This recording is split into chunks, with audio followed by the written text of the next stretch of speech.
Assalamualaikum warahmatullahi wabarakatuh. Selamat pagi teman-teman.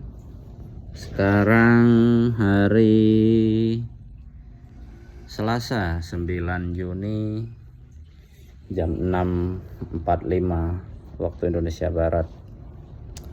Ini adalah konten kedua aku di YouTube, dan seperti biasa mulai dari hal-hal garing, hal-hal kocak, hal-hal nggak lucu, ya kita ngobrol-ngobrol lagi ya teman-teman. Jadi beberapa waktu lalu aku tuh baca berita tentang keresahan masyarakat global, yaitu tentang makin sempitnya lapangan pekerjaan dan makin ketatnya persaingan, juga melambungnya harga atau mata uang dolar. Jadi sebenarnya ini isu yang cukup sensitif ya teman-teman. Saya mengamini sekali dan saya meyakini sekali bahwa statement Pak Presiden tentang orang kampung nggak pakai dolar itu hanya statement dalam tanda kutip, statement yang terjadi pada saat itu dalam situasi dan kondisi tertentu.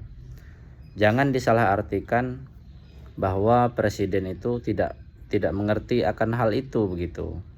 Karena saya punya satu koleksi bukunya Pak Presiden yang judulnya Kepemimpinan Militer, itu terbit beberapa tahun yang lalu, mungkin 2002 berapa begitu, zaman Covid.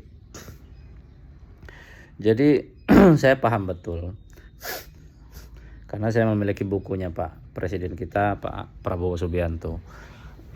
Bagaimana beliau memotivasi dan mengedukasi masyarakat Indonesia. Tetapi entah kenapa memang gejala latah ya, suka ngata-ngatain, suka ngehujat, suka mengejudge, itu bisa dibilang memang hampir bisa dikatakan banyak lah ya, banyak orang-orang netizen plus 62 yang memang karakternya begitu. Kalau saya boleh berpendapat teman-teman, izin saya berpendapat, kalau saya ya udah gitu. Kalau memang si satu objek ini atau satu tempat ini punya masalah tertentu ya, entah itu ekonomi, sosial, politik, bisnis yang tidak kondusif, kita lebih baik menyingkir dulu dari situ, merenung dulu, mengatur strategi yang baik dan cerdas. Saya belum menemukan contohnya, nanti sambil jalan aja, nanti sambil mikir, nanti beberapa contoh akan saya berikan bagaimana kita menyikapi orang-orang toksik di lingkungan kita. Nah, toksik di bidang apa? Misal di bidang di bidang usaha, di bidang bisnis. Nah, ini saya udah nemu nih. Jadi begini kawan-kawan, di tempat saya itu yang namanya sistem utang dalam berbisnis itu bisa dikatakan sudah jadi udah jadi tradisi gitu. Pokoknya kalau kita nggak utang, paham ya maksudnya, jadi ngambil barang, uangnya nanti gitu. Karena aku bukan sempat sih, mengalaminya beberapa kali dan sangat-sangat nggak enak. Jadi coba ya gini. Misal aku panen singkongnya itu singkongnya itu dibeli sama tengkulak atau agen, itu belum dibayar tapi diutang. Setelah singkong itu disetorkan oleh agen dan tengkulak ini ke pabrik, beberapa hari kemudian baru kita bisa pencairan secara penuh uang hasil cabut atau hasil panen singkong kita itu. Itu sedikit contoh yang terjadi real di kampung saya ya teman-teman.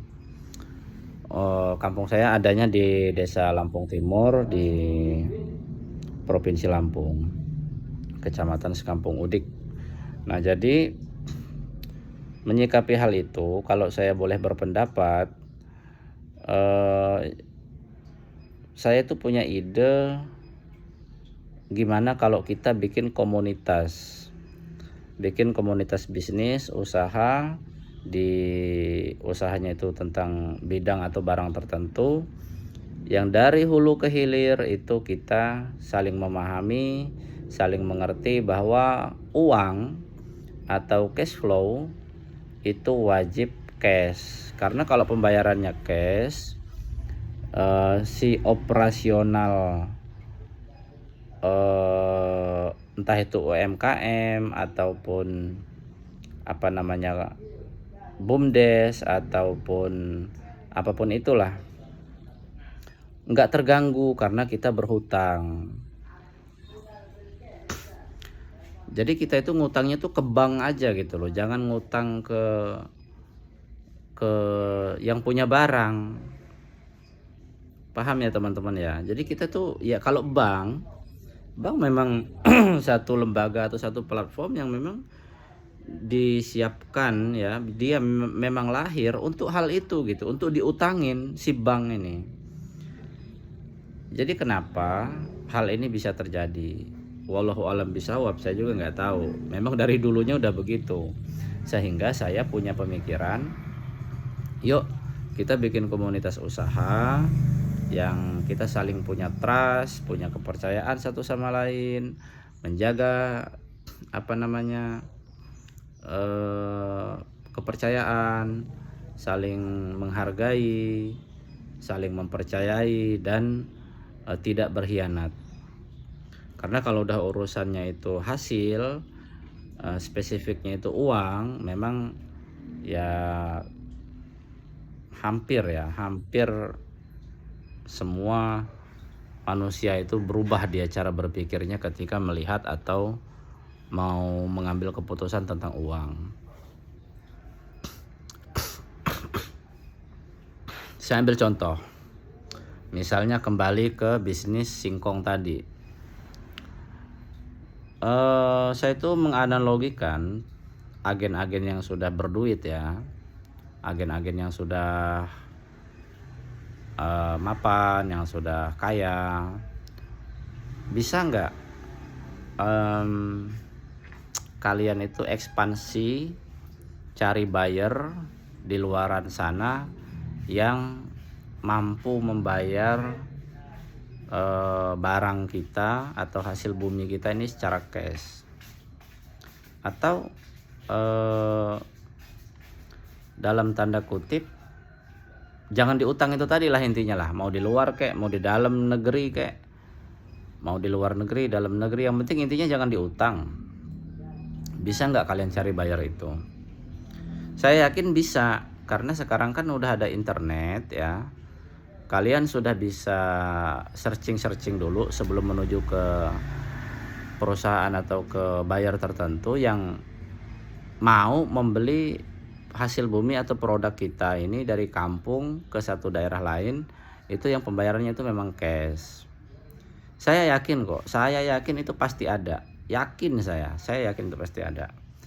Masa negara seluas Republik Indonesia ini nggak ada pembeli yang mau dan mampu mengerti akan kebutuhan si UMKM atau si produksi ini?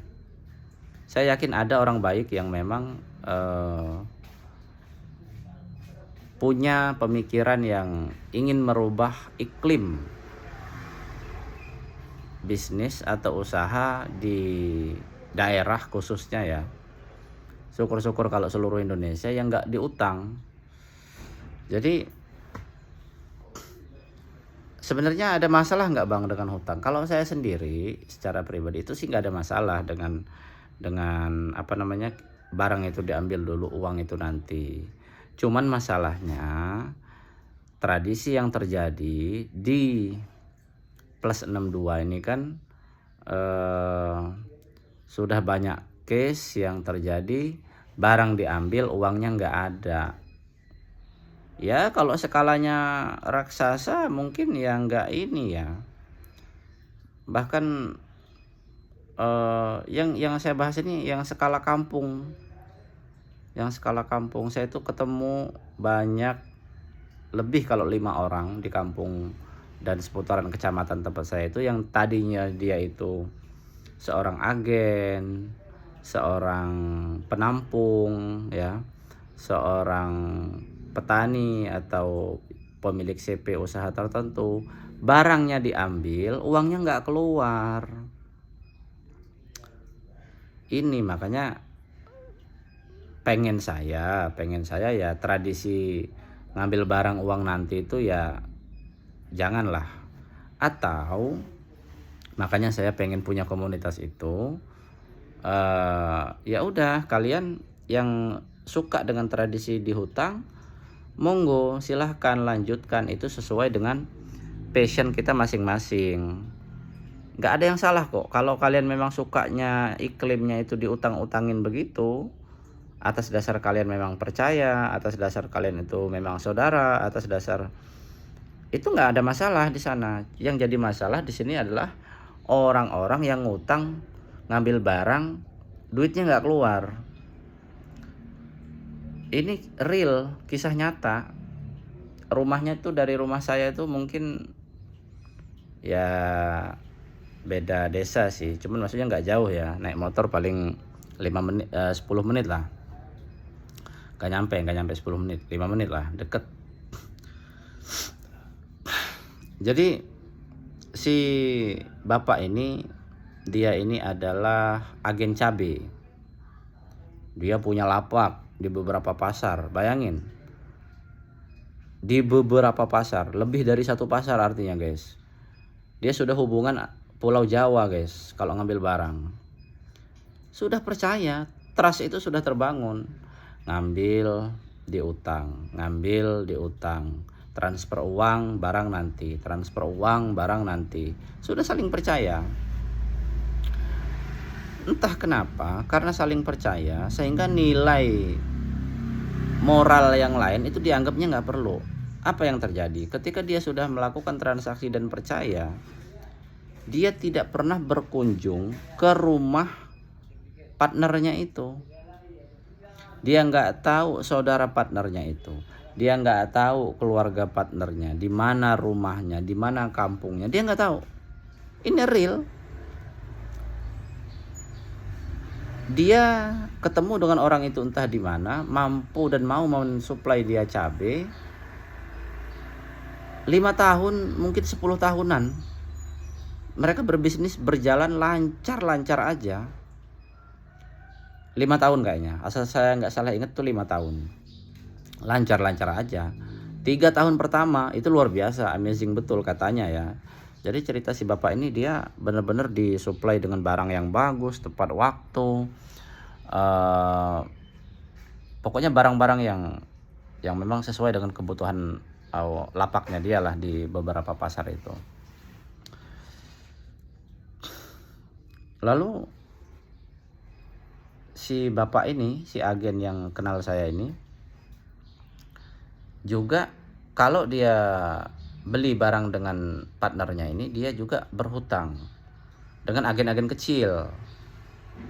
Duit ditarik-tarikin dulu, baru setelah barang datang nanti baru dibagi-bagiin. Apa yang terjadi guys setelah tahun keempat dan puncaknya mungkin tahun kelima, kalau saya nggak salah ingat cerita itu, partnernya yang di satu daerah ini, setelah uang ditransfer, setelah uang itu masuk, barang tidak kunjung datang.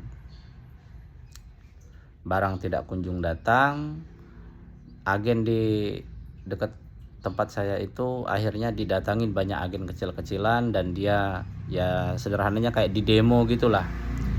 Uang sudah masuk tapi barang tidak ada. Apa yang terjadi? Dia jual semua asetnya, dia ganti uang agen-agen kecil-kecil itu. Tidak berhenti di situ guys. Setelah asetnya habis, dia hampir bercerai, dia hampir berpisah dengan istrinya. Di usianya yang yang udah usia pensiun mendekati ya, mungkin maybe yang itulah, pokoknya udah tua, udah nggak muda lagi lah, usianya sudah cukup dewasa. Apa yang terjadi? Dia akhirnya nekat merantau ke luar negeri. Dia nekat merantau ke luar negeri sebagai TKW ilegal. Bayangin, di usia yang sudah nggak muda lagi, dia nekat merantau ke luar negeri sebagai TKW ilegal. Berat nggak? Efek daripada berhutang, efek daripada memberikan trust kepada orang yang memang seolah-olah baik, seolah-olah ingin membangun sebuah branding yang memang dia itu adalah agen atau pensuplai barang terpercaya. Nah, jadi saya terketuk dan sedih lihat bapak itu di usianya yang sudah tidak muda lagi, dia nekat ke luar negeri untuk jadi TKW ilegal. Ya gimana ya, situasi dan kondisi sudah tidak kondusif katanya. Saya kan sempat ngobrol sama dia. Saya tanya, Pak, kenapa harus jadi TKW ke luar negeri? Alasannya, waktu itu alasannya untuk biaya anaknya kuliah, alasan dia. Oke lah, itu betul ya, itu benar. Tapi kenapa harus ke luar negeri gitu loh? Kenapa nggak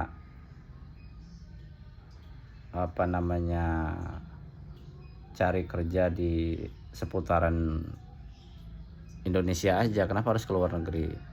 Mungkin ya. Saya ini disclaimer dulu, saya bukan nyalahin bapak itu loh ya.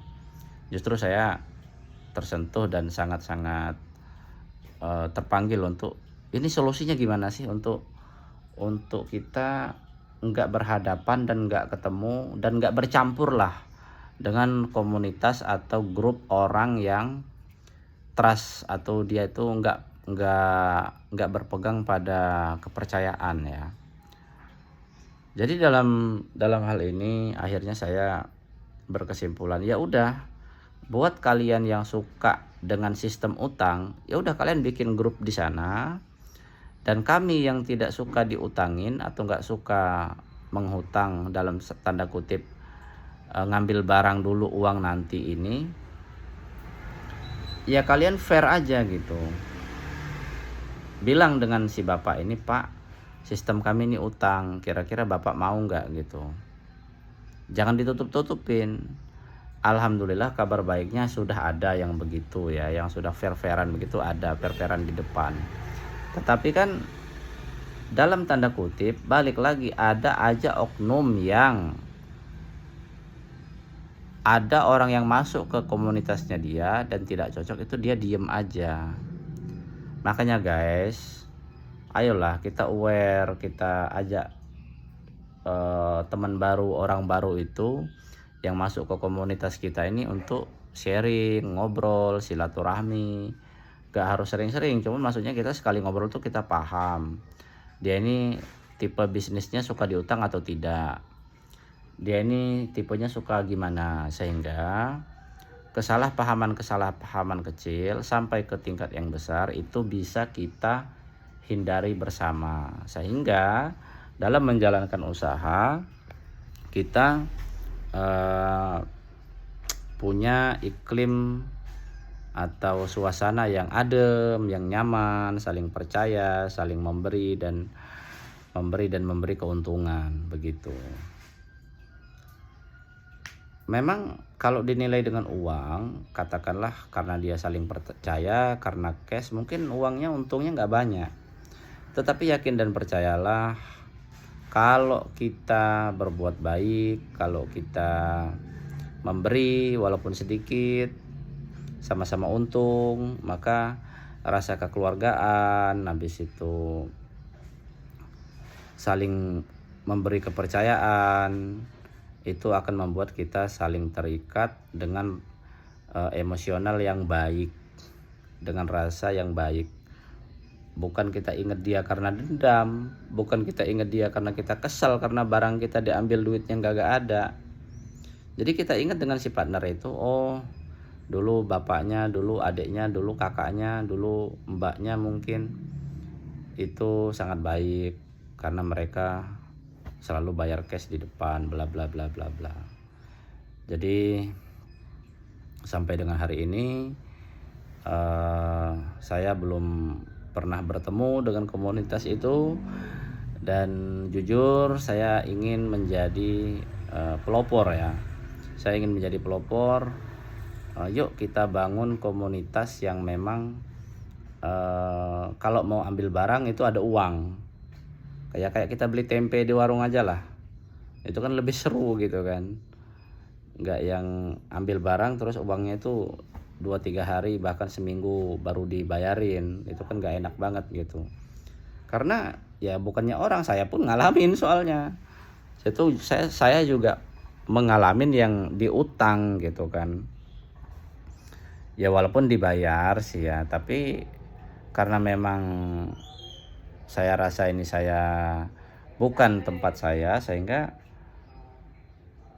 situ kayak yang ya udah deh, lebih baik sekarang saya sendiri dulu aja, nggak harus berpartner dengan orang-orang yang malah bikin kita emosi begitu. Itu sih tips dari saya ya teman-teman. Mau diambil dijalankan monggo, nggak juga nggak apa-apa, karena memang kita tidak bisa memaksa kebiasaan ya, kesukaan orang, kebiasaan orang itu kita nggak bisa paksa. Kita di era sekarang ini ketemu orang yang mau saling menghargai dan mendengarkan pun aja itu udah lebih dari cukup guys. Karena fenomena akhir-akhir zaman ini memang ngeri sih, apalagi berkaitan dengan bisnis, dengan hubungan sosial, dengan sebuah keputusan yang harus diambil untuk menentukan langkah strategi sehingga akan menentukan output keuntungan di ujung bisnis ini nanti bagaimana dan seperti apa. Sehingga teruntuk teman-teman yang memang punya kegalauan yang sama, ayo komen, like, and subscribe. Kita ngobrol di dunia maya dari manapun kalian. Ini akun YouTube aku upload hari kedua ya. Kegalauanku hari ini tentang bisnis yang diutang.